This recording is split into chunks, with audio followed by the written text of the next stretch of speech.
Olá pessoal, tudo bem? Espero que sim. Hoje nós vamos dar continuidade e vamos estudar integrais duplas em coordenadas polares. Trata-se de uma maneira diferente de enxergar a integral que vai ajudar a resolver determinados tipos de problema. Relembrando aqui a questão das coordenadas polares, um ponto em coordenadas cartesianas ele é expresso através de suas projeções no eixo x e no eixo y.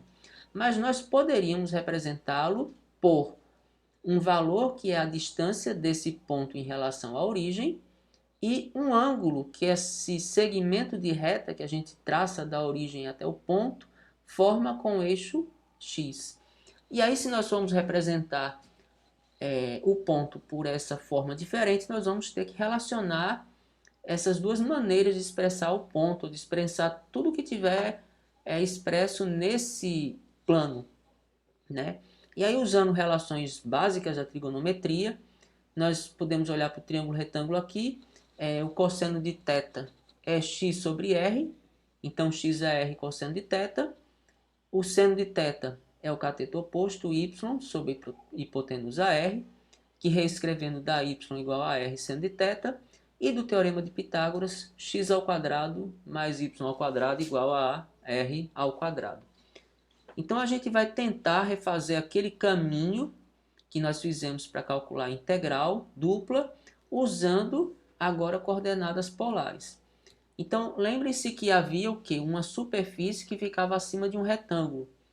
Aí agora a gente vai fazer a mesma coisa, né? A ideia é calcular o volume sobre essa curva e acima desse retângulo, só que usando coordenadas polares, né? Então vamos supor que nós temos aqui um retângulo polar, um conjunto de pontos com R maior que A e menor que B, então maior que A e menor que B, e θ entre alfa e beta, né? Aqui é o ângulo alfa, aqui é o ângulo beta. E aí, se nós quisermos fazer a partição de R e de θ, nós vamos ter uma figura parecida com essa daqui, né? Em que você partiu o ângulo entre alfa e beta em vários ângulos pequenos e traçou vários raios pequenos aqui, né? E a ideia é saber quanto é que é o dA da integral, que lá na outra integral era dx dy, né? Aqui, o que que nós temos? Nós temos isso aqui. Cada elemento, cada subretângulo, ele está subentendendo um ângulo Δθ e um ΔR, que é a distância de um RI menos 1 a um RI. Isso aqui é o quê? É uma coroa circular, só um setor de ângulo Δθ. Aí lembrando que a área do setor circular é meio de alfa R ao quadrado, né? E aí se a gente for calcular, eu posso calcular essa área em verde com a área subentendida pelo raio maior menos a área subentendida pelo raio menor.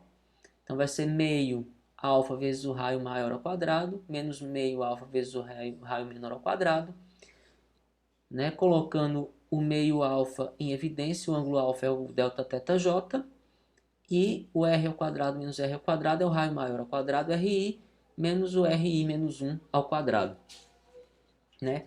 Se nós formos observar essa expressão aqui, se nós considerarmos que o ponto P estrela é o centro desse retângulo polar de coordenadas RI estrela e θI e θJ estrela, tá errado aqui, né?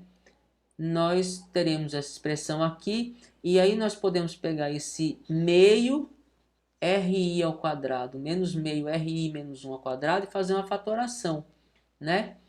Ele vai ser o produto da soma pela diferença, né?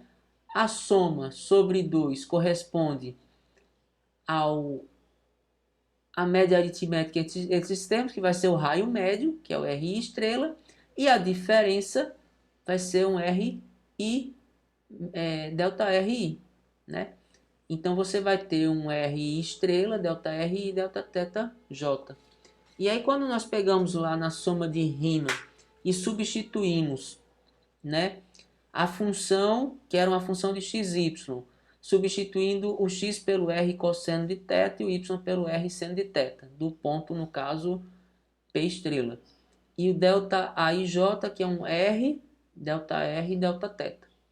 Nós temos aqui uma soma de Riemann, porque essa função era contínua, derivável, e quando ela multiplica por R, ela continua sendo.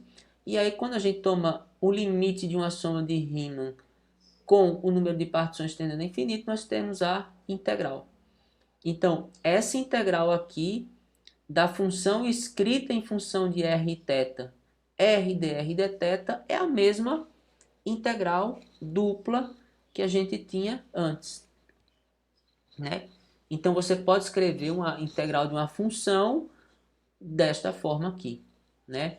E aí, o que fica interessante é o seguinte, é ver como é que funciona a questão da integração. Qual é a diferença entre coordenada retangular e polar? Além das variáveis envolvidas, o elemento de área. A área do retângulo cartesiano é dx dy.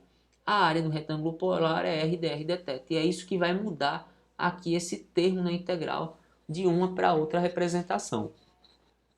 E onde é que a gente vai usar, né, onde é que você vai ter maior facilidade de usar coordenadas polares? Em geral, a gente usa coordenadas polares quando estamos com problemas de simetria circular. Fica mais fácil de expressar, né? Vamos aqui a alguns exemplos, né? O primeiro exemplo, eu quero calcular a integral de 3x mais 4y² em uma região limitada por dois círculos, né? Então, o primeiro passo é construir o gráfico da região onde você está integrando. Então, tá aqui. Nós temos dois círculos concêntricos, dois círculos com centro na origem, um de raio 1 e outro de raio 2, e eu quero a região limitada por esses dois círculos, ou entre esses dois círculos, aqui. Quero fazer a integral nessa região. Se eu fosse fazer a integral considerando dx e dy, eu ia ter nos limites inferior e superior essa função aqui. Se eu considerasse, por exemplo, uma do tipo 1, eu ia ter um limite superior, sendo o limite inferior, perdão, sendo essa curva, que daria um y igual a raiz de 1 menos x ao quadrado, e o limite superior, raiz de 4 menos x ao quadrado. Então, você veja que aí você teria uma certa complicaçãozinha, ia dar um certo trabalho para fazer. Mas como é que essas curvas são representadas usando coordenadas polares? Esse aqui é o círculo de raio 1, ou seja, são todos os pontos do plano cartesiano que estão a distância de 1 da origem, e aqui é o círculo de raio 2. Então a expressão para o R é R igual a 1 e R igual a 2, né? De forma que a região em que eu vou integrar, né, é entre para raio maior que 1 e menor que 2. Se eu for imaginar o θ, para percorrer essa região toda, eu começo com θ igual a 0, aí eu vou aumentando o valor de θ, e eu vou, para fechar a figura, eu vou até 2π, né? E aí, se eu for escrever a integral em coordenadas polares, eu tenho que escrever a função em coordenadas polares também. Então, 3x, x é r cosseno de θ, y é r seno de θ, então fica r ao quadrado seno ao quadrado. E aí, quando a gente for colocar tudo isso na integral, a função aqui, ela se transformou nisso. O elemento de área para coordenadas polares é r dr dθ. Os limites na integral interna, que é de r, é 1 e 2, e os limites em θ são 0 e 2π, né? E aí agora é só questão de resolver essa integral. Nós vamos integrar primeiro em R, né? Então, veja bem, aqui você tem 3R vezes R, vai dar 3R ao quadrado, quando integra fica 3R ao quadrado sobre 3. 3R ao cubo sobre 3, que dá R ao cubo. Aqui a mesma coisa, 4R ao quadrado vezes R dá 4R ao cubo, integrou 4R à quarta sobre 4. Aplica os limites de integração de 1 a 2, né? Aqui, quando é 2, dá 8. Quando é 1, dá 1. 8 menos 1 dá 7. 7 cosseno. E aqui dá 16 menos 1, 15 seno ao quadrado. E aqui virou uma integral em θ Integral simples, né?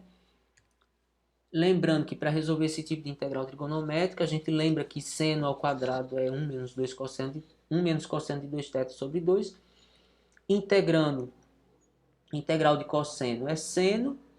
A integral de 15 sobre 2 é 15 θ sobre 2. E a integral de cosseno de 2 θ é seno de 2 θ sobre 2, que junta com esse 2 vai dar sobre 4. Aqui está errado, aqui é sobre 4. E aí quando nós aplicamos os limites de integração, essas integrais em seno vão a zero, porque o seno de 2π e o seno de zero é zero. O seno de 4π e o seno de zero é zero. Então vai dar 15π, 15 vezes 2π sobre 2, que dá 15π. Né? Então esse é o nosso primeiro exemplo. Imagine aqui se você fosse resolver essa integral em coordenadas retangulares, né? Você teria aqui uma complicação que os limites iam ser raízes, né? Raiz de 4 menos x ao quadrado, raiz de 4 menos y ao quadrado. Quando você colocasse tudo isso aí, iam dar integrais trigonométricas, ia dar bastante trabalho para fazer, apesar de não ser impossível, certo? Vamos agora ao nosso segundo exemplo, né? Esboce a região cuja área é dada pela integral. Então veja, quando você tem a integral de dA, você tem a área, e agora a gente só tem que interpretar qual é a região em que essa integral dupla está trabalhando. E a gente vai olhar para os limites de integração. A gente sabe aqui que o R está entre 0 e 4 cosseno de θ. R igual a 0 é a origem do sistema de coordenadas. E R igual a 4 cosseno de θ, né? Aí o que a gente tem que fazer é tentar escrever isso em função de x e y. Aí quais são as relações que a gente conhece? A gente conhece o r ao quadrado, que é x ao quadrado mais y ao quadrado. Conhece o y, que é r seno de θ, e o x, que é r cosseno de θ. E aí nesse caso, para a gente converter mais fácil, é interessante multiplicar a equação por r, né? Que aí você vai ficar com r ao quadrado é 4r cosseno de θ. O r ao quadrado é x ao quadrado mais y ao quadrado e o r cosseno de θ é x, né? E aí você tem uma equação tranquila, né? Você pode levar o 4x para cá para completar o quadrado, né? Porque aqui é 2 vezes 2 vezes x e 2 ao quadrado é 4. Aqui forma um trinômio quadrado perfeito. Se eu adicionei 4, eu tenho que tirar 4, né? E aí, esse trinômio quadrado perfeito é um x menos 2 ao quadrado. E esse menos 4 vai para lá. O que é isso aqui?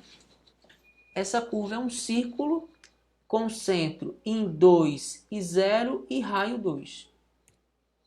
Né? Então, esse é o círculo. Né? E aí, o que está acontecendo? O R ele vai de 0 a 4 cosseno de θ, que é essa linha.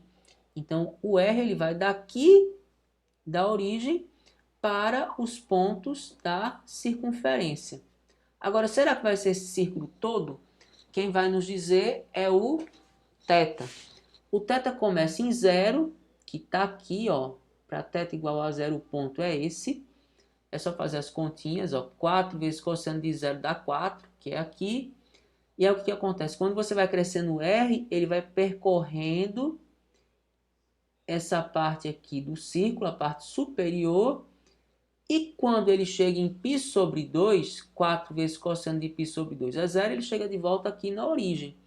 Então você vê que de 0 a π sobre 2, você vai estar percorrendo apenas a parte superior do círculo, né?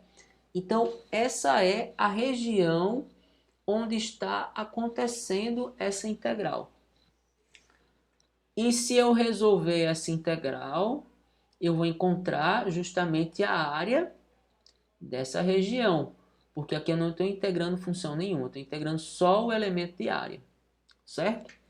Então é uma forma também de se calcular a área de figuras planas, usar integrais duplas, né? Vamos a um outro exemplo, né?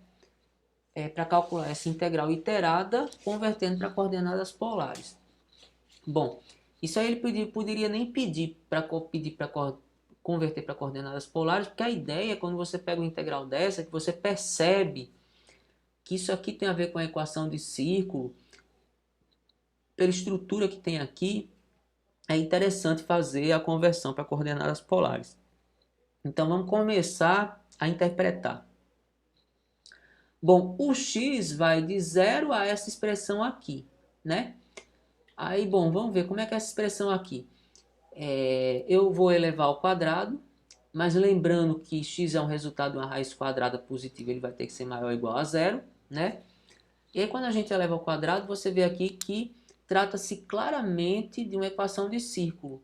Então, a integral de alguma forma vai estar nesse círculo de centro na origem e raio A.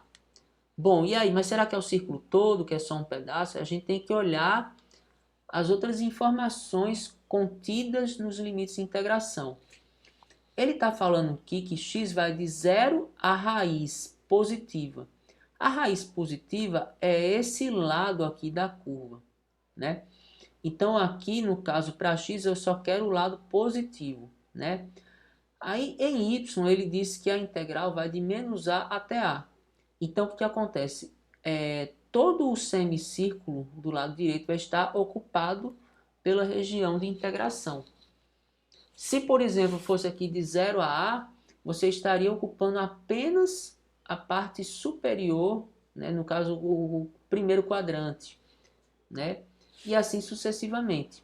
Bom, e agora o que a gente tem? Agora que a gente expressou a região, a gente deve reescrever essa região em forma de coordenadas polares. Vamos lá, como é que são as coordenadas polares? Como é que varia o R? O R a gente sabe que ele parte da origem e independente de para qual lado que ele vá na curva, ele vai até o círculo de raio A, cuja equação é R igual a A. Então R é um número maior que zero e menor que A. Certo? Bom, mas se eu colocar apenas R, 0 menor que R e menor que A, eu estou expressando o círculo todo. E aí eu vou ter que ver o que acontece com θ. Bom, para acontecer com θ eu tenho o quê? Eu tenho um círculo todo? Não. Eu tenho só o quarto e o primeiro quadrante. Se eu quiser representá-lo de maneira ininterrupta, né, eu tenho que começar aqui em menos π sobre 2 e percorrer até chegar aqui em π sobre 2. Logo, o θ vai estar entre menos π sobre 2 e π sobre 2. Outra coisa que eu preciso para converter para coordenada polar, eu preciso reescrever esse x e y em forma de r e θ. E aí, a expressão que temos aqui, né? X ao quadrado mais y ao quadrado é r ao quadrado, e r ao quadrado elevado a 3 meios vai dar r ao cubo. Então, colocando a integral, né? Nós vamos ter uma integral. O θ vai variar entre menos π sobre 2 e π sobre 2. O r vai variar entre 0 e a. A função que vai estar integrada aqui é o r ao cubo. E o elemento de área, que era o dx dy, agora é r dr dθ. Né? E agora é só questão de resolver. Né? Você vai integrar aqui, né? Vai ficar um r à quarta, cuja integral é r à quinta sobre 5. Quando você aplicar os limites de integração, vai dar um a à quinta, né, sobre 5. E quando você fizer a variação de menos π sobre 2 a π sobre 2, vai dar π. O resultado da integral vai dar π vezes a à quinta. Então, aqui é apenas o básico, né? Relembrando, para resolver coordenadas polares, você tem que colocar uma integral em estrutura de r θ na função. O elemento de área, que é o dA, vira r dr dθ, e os limites devem obedecer a r θ conforme a figura que você estabelecer. Onde é que nós vamos usar as integrais em coordenadas polares? Na maior parte dos problemas de simetria circular, né? E aí eu sugiro a vocês fortemente que resolvam bastante exercícios e que procurem na rede exemplos de problemas resolvidos, né? Eu inclusive coloquei um nessa aula a seguir, né? E eu vou aproveitar agora a oportunidade para colocar que na próxima aula, né, nós teremos uma atividade avaliativa, a nossa primeira, né? Ela será um conjunto aí de umas 6, 7 questões, de forma que parte delas é objetiva e parte é aberta, né? Eu sugiro fortemente que vocês vão para fazer a prova de papel e caneta. Essas questões de matemática não são do tipo que você resolve só olhando e fazendo conta de cabeça, né? No entanto, nas questões objetivas não é necessário que vocês postem a resolução, é apenas marcar a resposta. Para as questões abertas, eu liberei o editor de texto e é, o anexo como arquivo. O editor de texto funciona? Funciona. Você pode inclusive escrever isso aí da mesma maneira que eu escrevi a aula, usando LaTeX.